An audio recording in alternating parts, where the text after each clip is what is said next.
আগামী ১ নভেম্বর থেকে নিষিদ্ধ হচ্ছে পলিথিন ব্যাগ। সেজন্য কাঁচা বাজারে অভিযান শুরু হবে বলে জানিয়েছেন বন ও পরিবেশ মন্ত্রণালয়ের উপদেষ্টা সৈয়দা রিজওয়ানা হাসান। দুপুরে রাজধানীর মোহাম্মদপুর টাউন হল মার্কেটে নিষিদ্ধ পলিথিন প্লাস্টিক ব্যবহার বন্ধে কাঁচা বাজারে ক্লিন আপ কার্যক্রমের উদ্বোধন অনুষ্ঠানে এই কথা জানান তিনি। ঢাকার পাশাপাশি এই অভিযান সারা দেশে পরিচালিত হবে বলেও জানান উপদেষ্টা। বারবার বলার পরেও যারা এখনো পলিথিন উৎপাদন করছেন তাদের প্রতি কঠোর হবে প্রশাসন।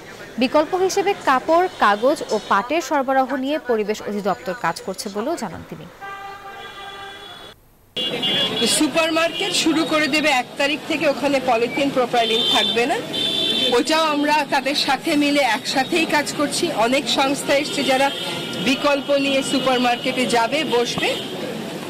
আর 1 তারিখ থেকে আমরা কাঁচা বাজারগুলোতে শুরু করব। এটার সচেতনতা তৈরি করার এবং কমিটমেন্টটা, প্রত্যয়টা বাড়াবার কাজ হিসাবে আমরা কিছু ক্যাম্পেইন কার্যক্রম করছি, যার মধ্যে আমাদের আজকের এই কর্মসূচিটা অন্তর্ভুক্ত। এনজিওর কিস্তি প্রথমবার বিকাশ পেমেন্ট করলেই 20 টাকা ইনস্ট্যান্ট ক্যাশব্যাক।